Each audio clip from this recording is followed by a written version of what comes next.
जय जय शङ्कर हर हर शङ्कर जय जय शङ्कर हर हर शङ्कर जय जय शङ्कर हर हर शङ्कर जय जय शङ्कर. சமூக தனி வாழ்க்கை நெறிகள் தெய்வத்தின் குரல் 3ஆம் பாகம். மௌனம். குறிப்பு: இவ்விஷயமாக தெய்வத்தின் குரல் முதற் பகுதியில் கணக்காய் இருக்கணும் என்ற உரையும் பார்க்க. வாய் வேலை குறைய. வெளியிலே உள்ள விஷயங்களை நமக்கு தெரிவிப்பவை ஞானேந்திரியங்கள். வெளியிலே உள்ள வஸ்துவை கண் பார்க்கிறது, சப்தத்தை காது கேட்கிறது, வாசனையை மூக்கு மோந்து பார்க்கிறது. அநேக வஸ்துக்களை துவக், அதாவது சர்மம் ஸ்பர்சித்து அது கெட்டியா, கொளகொளவா, சொரசொரப்பா, வழவழப்பா என்றெல்லாம் தெரிவிக்கிறது. ருசியை வாய், அதாவது நாக்கு அறிவிக்கிறது. இப்படி 5. இவ்வாறு வெளியில் உள்ள வஸ்துக்களின் ஒவ்வொரு தன்மையை அறிவிப்பதாக இல்லாமல் புது காரியமாக தானே செய்கிற 5 இந்திரியங்கள் கர்மேந்திரியங்கள் என்று இருக்கின்றன. கை அநேக காரியத்தை பண்ணுகிறது, கால் நடக்கிறது, பாயுவும் உபஸ்தமும் மலம் சிறுநீர் ஆகியவற்றை விசர்ஜனம் பண்ணுகின்றன. வாய் பேசுகிறது. இதிலே என்ன பார்க்கிறோம்?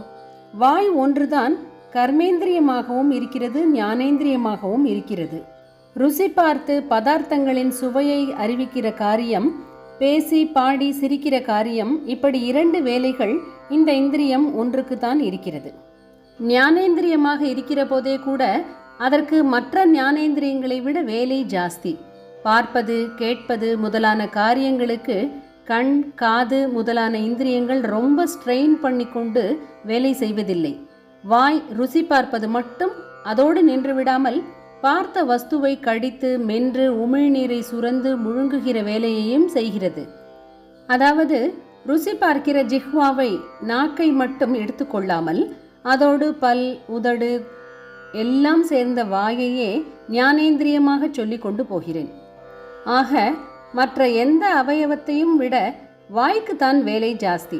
ருசி பார்ப்பது, அதாவது சாப்பிடுவது, பேசுவது என்று அதற்கு 2 காரியம் இருப்பதாலேயே 2ஐயும் பாதியாக குறைத்து கொள்ள வேண்டும் என்பதுதான் பரமேஸ்வரன் அபிப்பிராயமாக இருக்க வேண்டும்.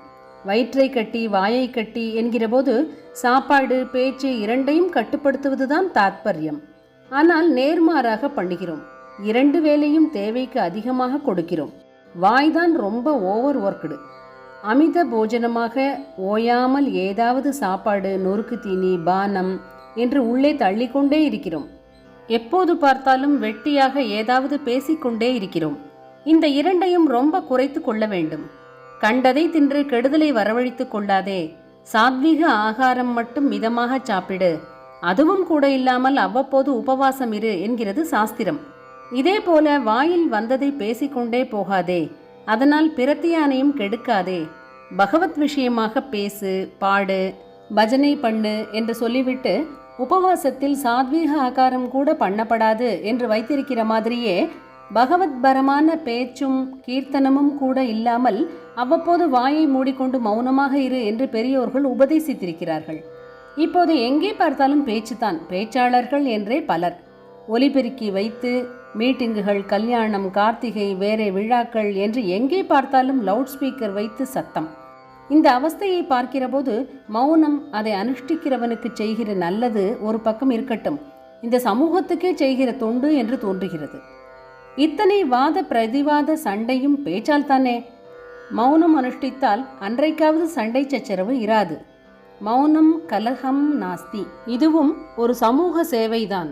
சண்டை வராது என்பதாக ஒரு கெடுதலை இல்லாமல் பண்ணுவது மட்டுமில்லை, நல்லதுகளையும் உண்டாக்கி கொடுக்கிற சக்தி மௌனத்துக்கு உண்டு.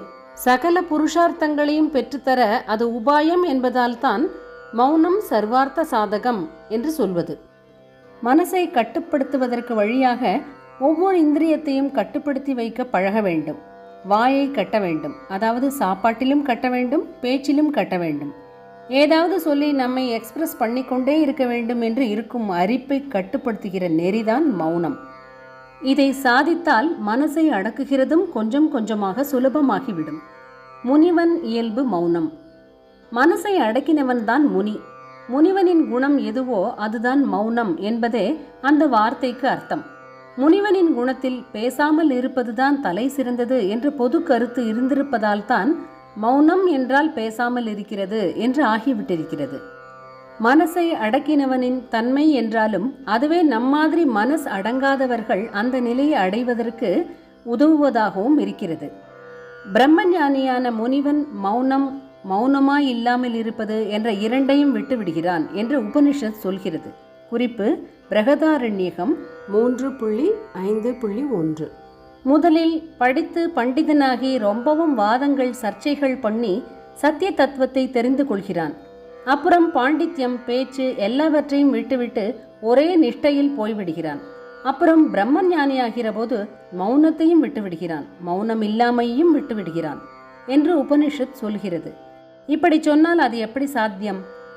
ஒன்று பேச்சை விட்டு மௌனமாக வேண்டும், அல்லது மௌனத்தை விட்டு பேச வேண்டும். இரண்டையுமே விடுவது என்றால் எப்படி முடியும்? அந்த ஞானியின் நிலைக்கு போனால்தான் இது புரியும். அவனுக்கு பேச வேண்டும் என்றோ பேச வேண்டாம் என்றோ எந்த சொந்த அபிப்பிராயமும் ஆசையும் இருக்காது. லோகானுகிரகத்துக்காக அவன் மூலம் உபதேசமாக பேச்சு வந்தாலும் அவன் தான் பேசுவதாக நினைக்க மாட்டான். அதைவிட பெரிய மௌன உபதேசத்தில் தட்சிணாமூர்த்தி மாதிரி அவனை பராசக்தி உட்கார்த்தி வைத்திருந்தாலும் நாம் மௌன விரதம் என்று ஒன்று அனுஷ்டிக்கிறோம் என்று அவன் நினைக்க மாட்டான். இதைத்தான் மௌனம் அமௌனம் இரண்டையும் விட்ட நிலை என்பது. அது நமக்கு ரொம்ப தூரத்தில் இருக்கிற லட்சியம். நடைமுறையில் நாம் கொஞ்சம் மௌன உபவாசத்தை அனுஷ்டிக்க ஆரம்பிக்க வேண்டும். ஜெய ஜெய சங்கர, ஹர ஹர சங்கர. மகா பெரியவா சரணம்.